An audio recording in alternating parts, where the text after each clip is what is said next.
Welcome to today's discussion about opportunities and riches in your backyard, based on the legendary book by Russell Conwell with the intriguing name Acres of Diamonds. We're about to dive deep into a true classic that has surprisingly endured for over a century, challenging us all to look a little closer to home for our greatest potentials. It really is fascinating. And this isn't just a book in the usual sense. Oh, so Well, it's actually a compilation of a single lecture. Russell Conwell delivered it something like 5,000 times. Astonishing, really. 5,000 times. Wow. Yeah. And he used all the proceeds, every single penny, to fund education. It helped establish Temple University, actually. That's incredible. It is. It's a powerful story, and Conwell himself saw it as a study in human psychology. Okay, let's unpack this then. Our mission today is really to dig into the core ideas, maybe some surprising bits from Conwell's work.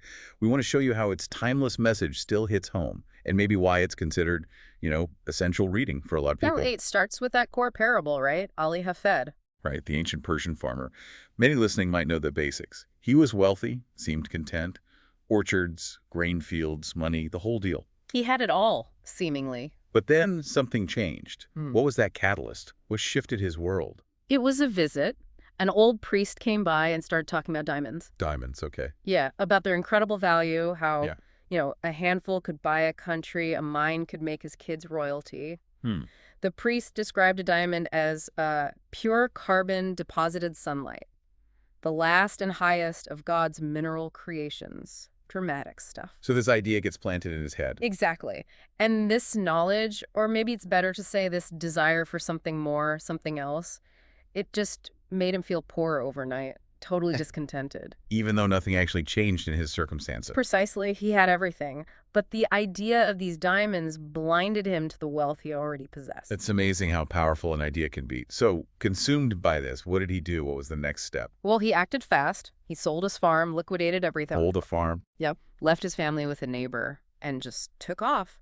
Went on this massive global search for diamonds. Where did he even look? Started near the Mountains of the Moon, apparently, then through Palestine, eventually ended up wandering across Europe. And the tragic irony, of course. Was that he was selling the very land that held the treasure he was seeking. He didn't know it, obviously. And the outcome wasn't good, was it? No, it's quite bleak. Ali Hafed spent everything he had, became destitute, reduced to rags. And then? Ultimately, in despair, he threw himself into the sea off Barcelona in Spain, drowned, gone. Wow. Conwell really has the hero die in the first chapter, as he put it. Stark. It is stark, but the story doesn't end there. That's where the real twist comes in. Okay. After Ali Hafed's death, the man who bought his farm, the successor, he was leading a camel through a stream in the garden one day. On the old farm. On the very same farm. The camel dips its nose in the water, stirs up the sand, and the farmer notices this. Flash of light. Flash of light. Yeah, from the stream bed. So he reaches in, pulls out this black stone with what Conwell calls an eye of light inside, reflecting all sorts of colors. Kind of like... Well, a few days later, that same old priest happens by again.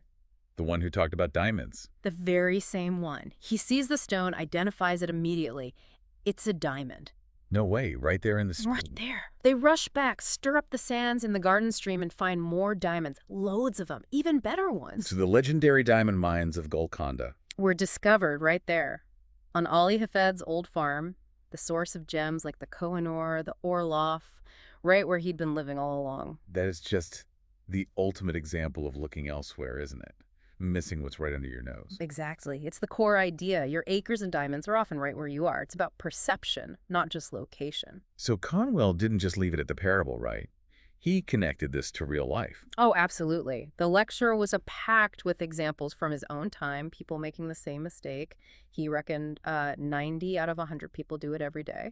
90%, that's huge. Yeah. What kind of examples did he use? Well, there was the Pennsylvania farmer, sold his land to go chase coal oil prospects up in Canada. Okay, let me guess. You guessed it.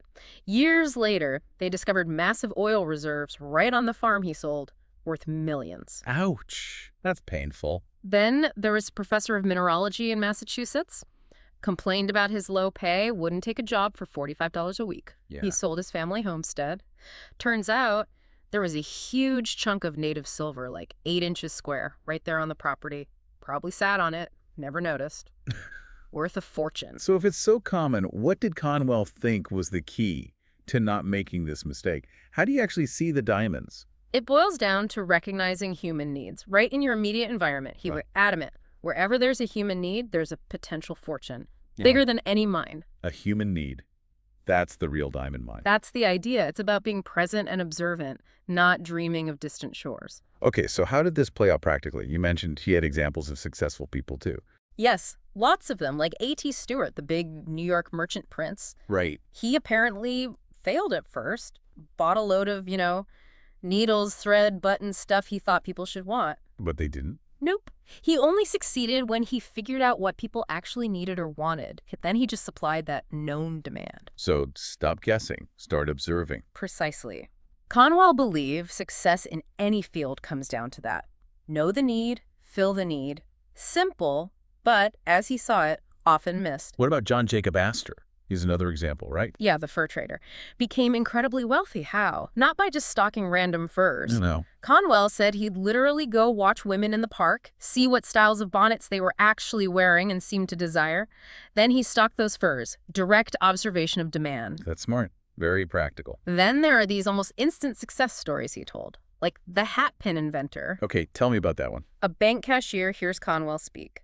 Sitting there, he looks at the woman in front of him, at her hat, and has this light bulb moment.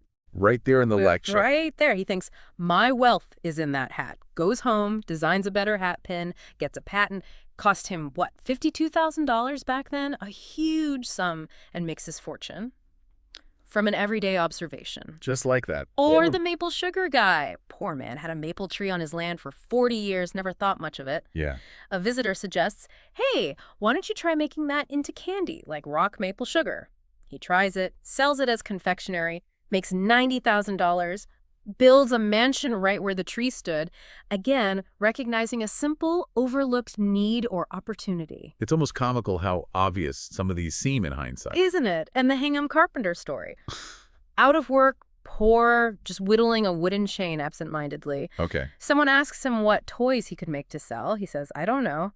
His neighbor gives him the key advice, ask your own kids. The direct source of demand. Exactly. He makes the toys his kids actually want, a little wheelbarrow, a doll's washstand, simple things, becomes the richest man in town, maybe New England. So the lesson is, you don't need to travel the world or have some grand invention. Not necessarily. Sometimes the biggest opportunity is understanding and serving the needs right in your own house, your own community.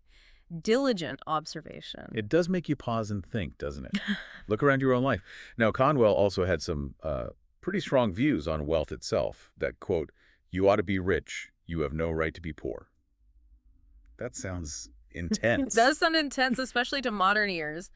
His justification was based on the idea that money equals power, and power can and should be used for good. Okay, so it's about the potential of wealth. Right. He directly addressed the money is the root of all evil idea, except that's a misquote or misunderstanding. It's the love of money that's the root when it becomes an idol, an end in itself. Not money as a tool. Exactly. He saw money as a tool for supporting family, helping the community, funding institutions like Temple College, which he did. It was about harnessing its power for positive ends. But then he also said something seemingly contradictory. It is fortunate for you that you have no capital. I pity a rich man's son. How does that square with you ought to be rich? Yeah, that's the paradox, isn't it? It seems like a contradiction. But his point wasn't against wealth itself. It was against inherited wealth or wealth obtained without effort. The earning it is... Now his belief. True happiness, true satisfaction comes from the struggle, the achievement of earning your own way. He talked about the feeling of a man carrying his bride over the threshold of a home he built or earned. A feeling someone who inherited everything might never know? Might never experience that specific kind of pride and accomplishment, yeah. That's why he pitied the rich man's son, which led him to say, the capital isn't the main thing. Right. You don't need capital, you need common sense, not copper sense. His example, Stewart starting with almost nothing, the carpenter with just a knife, they all reinforce this. Ingenuity, observation, common sense. That was the real capital. So internal resources over external ones. That's a good way to put it. He also had some interesting ideas about greatness, challenging conventional views. He wasn't impressed by public office, was he? Not at all. He kind of dismissed it, saying holding office is often prima facie evidence of littleness. Pretty blunt. Why so dismissive? He felt real greatness wasn't about titles or positions, but about action's impact, often by ordinary people. He used historical examples. Like Hobson. Yeah, the guy famous for sinking the Merrimack during the war. Conwell pointed out Hobson was just one of 8 men on that mission, and the other 7 who faced arguably more danger were mostly forgotten, or General Grant's tomb. It's not just for Grant, he argued, but represents the 200,000 soldiers who fought with him, many just as brave, just as great, but unknown. So he saw greatness in the ranks, not just the leadership. Exactly. He even told a funny story about a newly elected mayor trying to sound heroic, but just revealing his own vanity, while the real heroism belonged to the unnamed soldiers. So what was his definition of greatness then, if not office or fame? He put it quite clearly. Greatness really consists in doing some great deed with little means, in the accomplishment of vast purposes from the private ranks of life. Doing good quietly, basically, being a blessing to others. That's the essence of it, impact over status. And Conwell really lived this, didn't he? His life seems to mirror these principles. It really does. Civil War officer, lawyer, minister, writer. He founded Temple University. His whole life seemed dedicated to this idea of enabling others, especially through education. Using the lecture proceeds for the university is the ultimate example. It is. Millions of dollars earned from repeating this one core message, all plowed back into creating opportunity for others, particularly working people who needed night classes. And that story about Hattie Mae Wyatt, the little girl. Oh, that's a powerful one. A young girl saved up 57 cents to help build a bigger church because the current one was too small for all the children. Just 57 cents. Just 57 cents. Sadly, she passed away, but the minister shared her story and her little contribution. It sparked this huge wave of donations. And that led to... Not just the new church, but eventually Temple College and a hospital were funded, all inspired by that initial 57 cents. It perfectly illustrates his point. Small beginnings, driven by a real need and, well, common sense action, can lead to enormous outcomes. It shows the ripple effect. Absolutely. His message, heard by millions, was consistent. Success is right where you are. Find a need, apply yourself, be persistent, stay focused. He lived by this one thing I do, total focus on the task at hand. Now, we should touch on this. Acres of Diamonds get some criticism today, right? Sometimes linked to what people call prosperity gospel. Yeah. How do those criticisms fit? That's an important point, and context is key. Some modern forms of prosperity gospel really emphasize material wealth as like a direct sign of God's favor. Right. Conwell's emphasis was quite different, I think. Yes, he encouraged seeking wealth, but it was always framed by hard work, by serving others, and crucially by using that wealth for philanthropy, especially education for working folks. So the purpose of the wealth was critical for him. Absolutely. He constantly warned against the love of money, making it an idol. He saw it as a tool for good. So while there are surface similarities, his focus on service, philanthropy, and the purpose of wealth distinguishes it quite a bit from some later interpretations. It's about impact through meeting needs, not just personal gain as a sign of virtue. That's a helpful clarification. So wrapping this up, what are the big takeaways for someone listening right now? How can you apply these ideas from over a century ago? I think it comes down to a few things. First, really take stock of your own skills, your own resources, even the stuff you overlook, your backyard. Yeah. Second, try to shift your perspective. See problems or needs around you not as annoyances, but as potential opportunities. Where is there a need you could help meet? Look for the diamonds. Look for the diamonds, yeah. Yeah.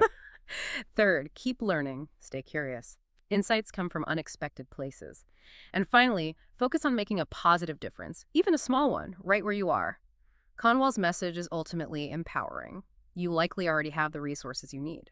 Thank you for joining us today, and we hope you could extract some gems for yourself. Perhaps the greatest diamond mine you'll ever discover isn't a place on a map, but a need waiting to be met right outside your door, or even inside your own overlooked skills. If you liked it, hit the subscribe button.